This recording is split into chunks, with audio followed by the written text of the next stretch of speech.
नमस्कार दोस्तों, स्वागत है आप सभी का एक बार फिर से। आज मैं एक और पाठ को लेकर आपके समक्ष उपस्थित हुआ हूँ, जो कि अभिव्यक्ति से लिया गया है। पाठ का नाम है पत्रकारीय लेखन के विभिन्न रूप और लेखन प्रक्रिया।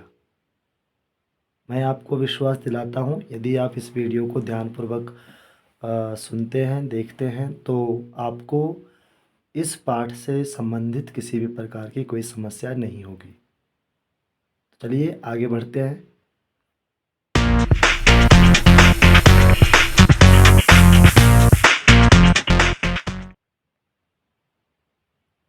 सबसे पहले बात करते हैं पत्रकारीय लेखन। समाचार पत्रों में काम करने वाले पत्रकार अपने पाठकों को शिक्षित करने, मनोरंजित करने, जागरूक करने व जानकारी देने के लिए विभिन्न प्रकार के लेखन करता है। उसे हम पत्रकारीय लेखन कहते हैं। सरल शब्दों में कहें तो जब पत्रकार अपने पाठकों के लिए विभिन्न प्रकार के लेखन करता है, उसे हम पत्रकारीय लेखन कहते हैं। पत्रकारीय लेखन में अनेक प्रकार के लेखन आते हैं, जैसे फीचर लेखन, विशेष लेखन, समाचार लेखन। ये सभी पत्रकारीय लेखन में आते हैं। इसमें उल्टा पिरामिड और कथात्मक दोनों शैलियों का आवश्यकता के अनुसार प्रयोग किया जाता है और इसका क्षेत्र काफ़ी व्यापक होता है। जब हमने ये परिभाषा पढ़ी तो यहाँ पर दो तीन शब्दों पर ध्यान देने की आवश्यकता है, जैसे शिक्षित करना, मनोरंजित करना, जागरूक करना और जानकारी देना। यदि आपसे प्रश्न पूछा जाए कि पत्रकारिता के उद्देश्य क्या हैं या फिर पत्रकारिता के कार्य क्या हैं, तो आपका जवाब होगा, यानी आपका उत्तर होगा कि पत्रकारिता के उद्देश्य हैं अपने पाठकों को शिक्षित करना, उनका मनोरंजन करना, उनको जागरूक करना, उनको देश दुनिया की जानकारी देना। और यदि कार्य भी पूछें तो भी यही जवाब रहेगा, यही उत्तर रहेगा। आप निश्चिंत रहिए। बात करें समाचार लेखन की। 24 घंटे के अंदर घटी हुई कोई घटना जिसमें जन रुचि, जन प्रभाव, नवीनता आदि तत्व तो होते हैं, उसे समाचार कहते हैं। वस्तुनिष्ठता और तथ्यों पर विशेष बल दिया जाता है समाचार लेखन में। वस्तुनिष्ठता का मतलब होता है ऑब्जेक्टिविटी। तथ्यों पर विशेष बल यानी कि फैक्ट्स जो आपके हैं उन पर विशेष बल दिया जाता है। समाचार लेखन पत्रकारीय लेखन का एक अंश है और इसमें लिखने के लिए उल्टा पिरामिड शैली का प्रयोग किया जाता है। तो चलिए आगे बढ़ते हैं।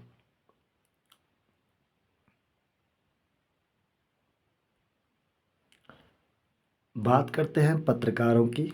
पत्रकार तीन प्रकार के होते हैं: पूर्णकालिक पत्रकार, अंशकालिक पत्रकार और फ्रीलांसर, जिसे हम स्वतंत्र पत्रकार कहते हैं। पूर्णकालिक पत्रकार में किसी समाचार संस्था से नियमित रूप से जुड़ा हुआ कोई पत्रकार जिसके लिए उसे वेतन मिलता है, उसे पूर्णकालिक पत्रकार कहते हैं। यानी कोई ऐसा पत्रकार जो किसी समाचार पत्र या संस्था से नियमित रूप से जुड़ा होता है और उसके बदले उसे वेतन मिलता है, तनख्वाह मिलती है, उसे हम पूर्णकालिक पत्रकार कहते हैं। अंशकालिक पत्रकार कोई ऐसा पत्रकार जो किसी निश्चित समय अवधि के लिए और निश्चित मानदेय के लिए कार्य करता है, उसे हम अंशकालिक पत्रकार कहते हैं। यानी कि एक फिक्स ड्यूरेशन के लिए यह पत्रकार किसी समाचार पत्र या समाचार संस्था के लिए कार्य करता है। फ्रीलांसर पत्रकार किसी भी समाचार संस्था से जुड़ा हुआ नहीं होता है और यह पत्रकार स्वतंत्र रूप से अनेक समाचार पत्रों के लिए लेख लिखता है और उसके बदले से भुगतान किया जाता है। तो 3 प्रकार के पत्रकार हैं, ध्यान रखिएगा। आगे बढ़े, बात करते हैं आगे पत्रकारीय लेखन और साहित्य लेखन में अंतर। पत्रकारीय लेखन की बात करें तो पत्रकारीय लेखन का संबंध वास्तविक और तात्कालिक घटनाओं, मुद्दों या समस्याओं से होता है। इसमें तथ्यों को विशेष महत्व दिया जाता है। यह लेखन वस्तुनिष्ठ अधिक होता है और ऑब्जेक्टिव अधिक होता है। इसमें बोलचाल की भाषा का प्रयोग किया जाता है। इसमें पाठकों, श्रोताओं एवं दर्शकों की आवश्यकता और रुचि का विशेष ध्यान रखा जाता है और इसमें पत्रकार अपने विचार नहीं लिख सकता है और इस पत्रकारीय लेखन में सपाट बयानबाजी की जाती है। बात करें साहित्य लेखन की, इसका संबंध रोचकता और कल्पना से अधिक होता है। यह सृजनात्मक एवं आत्मनिष्ठ लेखन है। सृजनात्मक का तात्पर्य है कि यह क्रिएटिव लेखन है, इसमें आप क्रिएटिविटी कर सकते हैं। आत्मनिष्ठ का मतलब है, तात्पर्य है कि इसमें कोई ऐसा लेख जिसमें लेखक अपने विचार रख सकता है, प्रकट कर सकता है, ऐसे लेख को हम आत्मनिष्ठ लेख या आत्मनिष्ठ लेखन कहते हैं। लेखक अपने विचारों को व्यक्त करने के लिए पूर्णतः स्वतंत्र होता है और इसमें साहित्यिक भाषा का प्रयोग किया जाता है। साहित्यिक भाषा का तात्पर्य आलंकारिक, तत्सम, शब्दावली युक्त और जिसमें उपमान, उपमेय, विशेषण, विशेष्य आदि का प्रयोग होता है, ऐसी भाषा का प्रयोग किया जाता है। तो ये मूलभूत अंतर है साहित्य लेखन में और पत्रकारीय लेखन में। आगे बढ़ते हैं, बात करते हैं उल्टा पिरामिड शैली की शुरुआत और इतिहास। कब से उल्टा पिरामिड शैली की शुरुआत हुई है? तो टेलीग्राफ की अनियमित, महंगी और दुर्लभ सेवा के कारण उल्टा पिरामिड शैली का विकास हुआ। इस शैली की शुरुआत 19वीं सदी के मध्य से मानी जाती है, लेकिन इसका जो विकास है अमेरिका में गृह युद्ध के दौरान हुआ है। यह समाचार लेखन की सर्वाधिक लोकप्रिय, मानक, उपयोगी एवं बुनियादी शैली है। समाचार लेखन की है।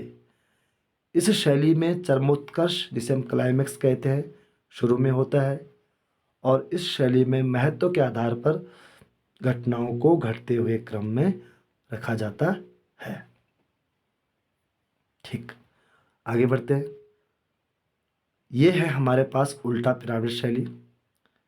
इस उल्टा पिरामिड शैली में सबसे ऊपर इंट्रो या मुखड़ा आता है, बीच में बॉडी आती है और अंत में समापन। इस शैली में जो समाचार की सूचनाएं हैं उनको महत्व के आधार पर घटते हुए क्रम में रखा जाता है। यानी सबसे ऊपर सबसे अधिक महत्वपूर्ण और सबसे नीचे सबसे कम महत्वपूर्ण घटनाएं, ये बातें आएंगी, सूचनाएं आएंगी। जैसे सबसे ऊपर क्या है, इंट्रो में आमतौर पर जो 4 प्रश्न होते हैं, क्या, कौन, कब और कहाँ, इनको रखा जाता है।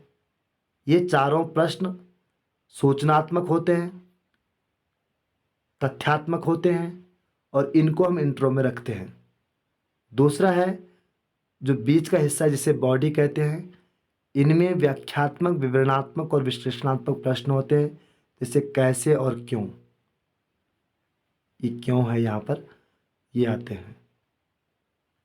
और सबसे नीचे क्या है, हम स्रोत का उल्लेख करते हैं, क्योंकि स्रोत सबसे कम महत्वपूर्ण होते हैं और इनका उल्लेख सबसे अंत में होता है।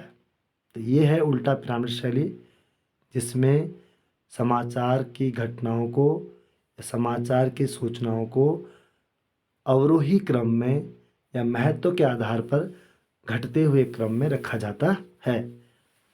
ठीक है, तो चलो आगे बढ़ते हैं। बात करते हैं 6 ककार। ये भी उल्टा पिरामिड शैली से जुड़े हुए हैं। किसी भी समाचार को लिखते समय 6 प्रश्नों के उत्तर देने की कोशिश की जाती है। कौन कौन से प्रश्न हैं?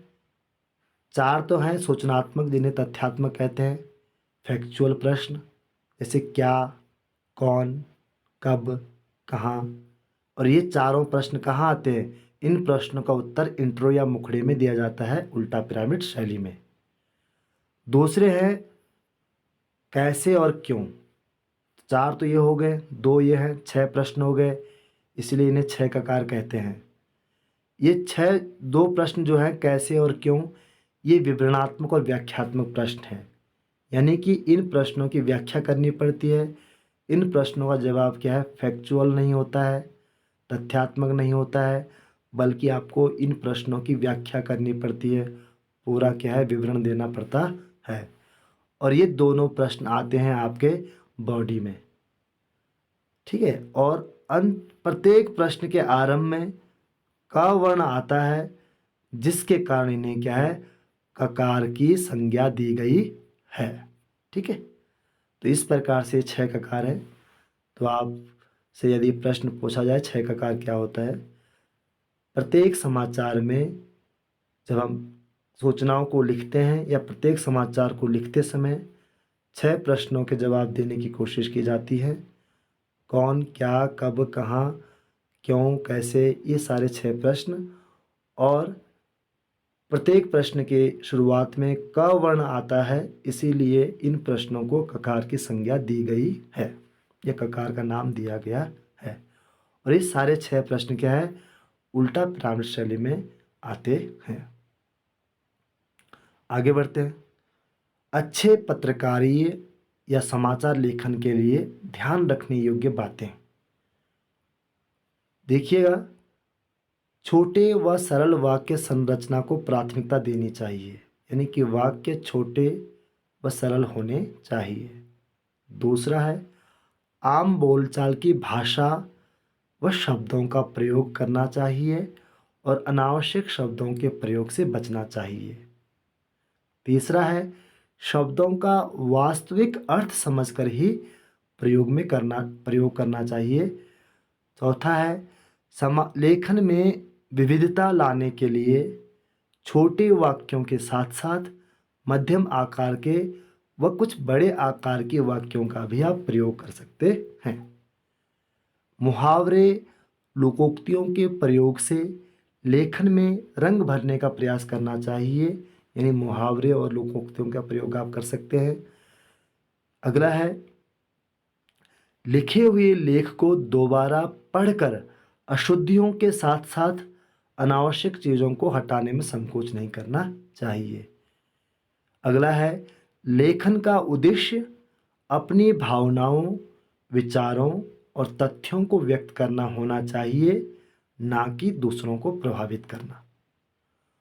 और अगला है पूरी दुनिया से लेकर अपने आसपास घटने वाली घटनाओं, समाज और पर्यावरण पर गहरी दृष्टि होनी चाहिए।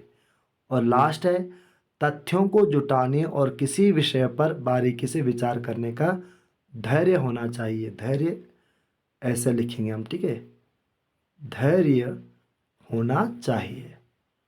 ये कुछ बातें हैं समाचार लिखने के लिए या फिर समाचार लिखते समय इन बातों का आप ध्यान रख सकते हैं। आगे बढ़ते हैं। फीचर लेखन क्या है? फीचर एक सुव्यवस्थित, सृजनात्मक, क्रिएटिव और आत्मनिष्ठ लेखन है। आत्मनिष्ठ मैंने आपको बताया था, कोई ऐसा लेखन जिसमें लेखक अपने विचारों को व्यक्त कर सकता है। इसका उद्देश्य पाठकों को सूचना देना, शिक्षित करना और उनका मनोरंजन करना है। इसकी कोई निश्चित शैली व ढांचा नहीं है। इसे आमतौर पर कथात्मक शैली में लिखा जाता है। आगे देखिए, यह पत्रकारी लेखन का एक रूप है, यानी कि फीचर लेखन भी पत्रकारीय लेखन में आता है।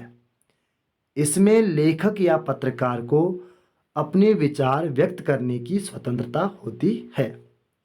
इसकी शब्द सीमा 250 से लेकर 2000 शब्दों तक होती है।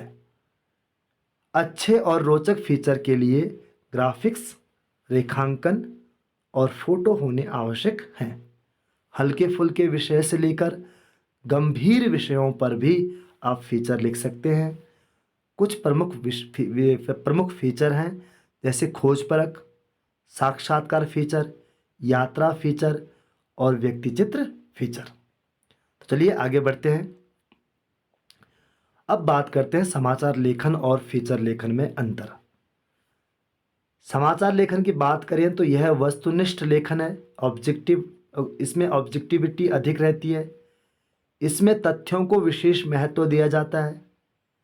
आमतौर पर समाचार लेखन के लिए उल्टा पिरामिड शैली का प्रयोग किया जाता है।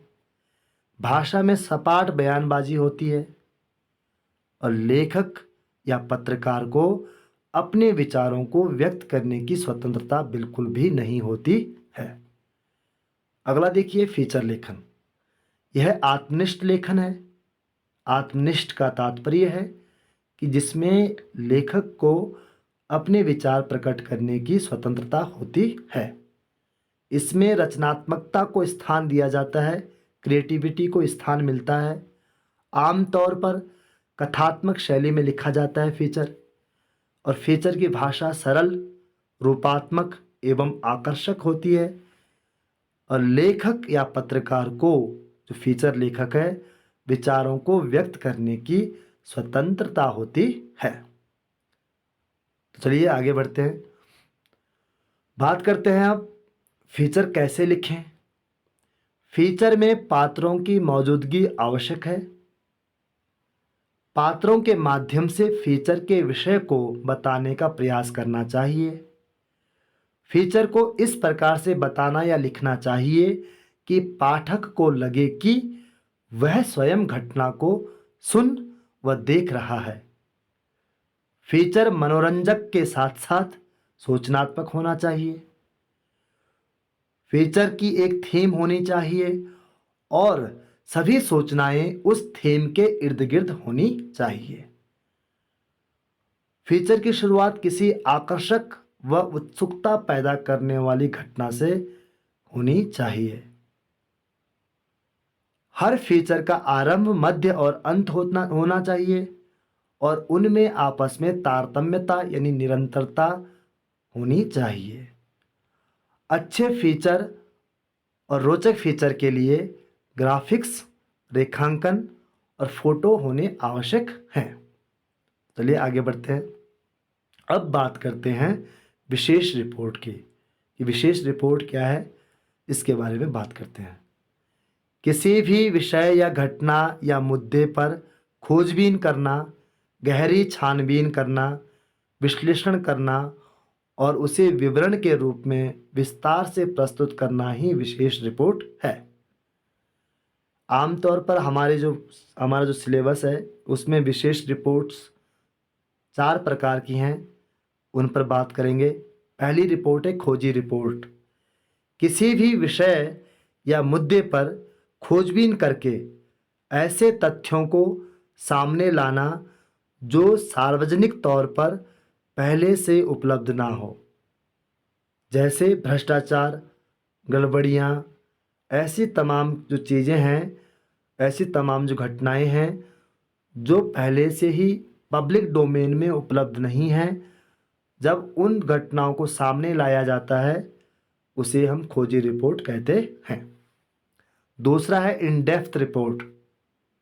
इसमें किसी भी विषय या मुद्दे पर पहले से ही सार्वजनिक तौर पर उपलब्ध तथ्यों, आंकड़ों एवं सूचनाओं की गहराई से छानबीन की जाती है और फिर विषय को स्पष्ट किया जाता है। यानी कि इन डेप्थ रिपोर्ट में जो पब्लिक डोमेन में पहले से ही उपलब्ध डेटा होता है, आंकड़े होते हैं, सूचनाएं होती हैं, उनको कलेक्ट करते हैं, एकत्र करते हैं और फिर उनका विश्लेषण किया जाता है और घटना को स्पष्ट किया जाता है। अगला है विश्लेषणात्मक रिपोर्ट। इसमें किसी भी विषय या मुद्दे पर पहले से ही सार्वजनिक तौर पर उपलब्ध तथ्यों, आंकड़ों एवं सूचनाओं का विश्लेषण कर उस घटना की व्याख्या की जाती है। देखिए, इसमें क्या है, पहले एक बार जान लेते हैं, उसके बाद क्या है, चारों में अंतर क्या दिख रहा है आपको, इस पर हम विचार करेंगे। अगला है विवरणात्मक रिपोर्ट। ओके, अगला है विवरणात्मक रिपोर्ट। इसमें किसी भी विषय या मुद्दे पर पहले से ही सार्वजनिक तौर पर उपलब्ध तथ्यों, आंकड़ों एवं सूचनाओं का विस्तृत और बारीक विवरण प्रस्तुत किया जाता है। अब बात करेंगे खोजी रिपोर्ट में क्या होता है। खोजबीन की जाती है तथ्यों की। खोजी रिपोर्ट में क्या होता है, तथ्यों की खोजबीन की जाती है। खोजते किसको हैं हम, ऐसे तथ्यों को जो पहले से ही हमारे पास उपलब्ध नहीं होते हैं। दूसरे में क्या है, इन डेप्थ शब्द है, गहराई से छानबीन करते हैं, यानी कि तथ्य तो पहले से उपलब्ध हैं लेकिन उन तथ्यों की हम गहराई से छानबीन करते हैं। और तीसरे में क्या है, तथ्य उपलब्ध हैं, उन तथ्यों की गहराई से छानबीन नहीं होती है बल्कि विश्लेषण किया जाता है, एनालाइज किया जाता है डेटा को, और बस। और तीसरा है जो चौथा है हमारे पास, विवरणात्मक रिपोर्ट। इसमें विश्लेषण करने की आवश्यकता भी नहीं है, जो मौजूदा तथ्य हैं, जो उपलब्ध तथ्य हैं, उन तथ्यों को एकत्र करते हैं और फिर क्या, घटना का विश्लेषण किया, ये घटना को विवरण के रूप में लिखा जाता है। तो ये चार बातें, इनको ध्यान से देखना और यहाँ से भी प्रश्न आ सकता है। बात करते हैं विशेष रिपोर्ट की भाषा और शैली कैसी होनी चाहिए।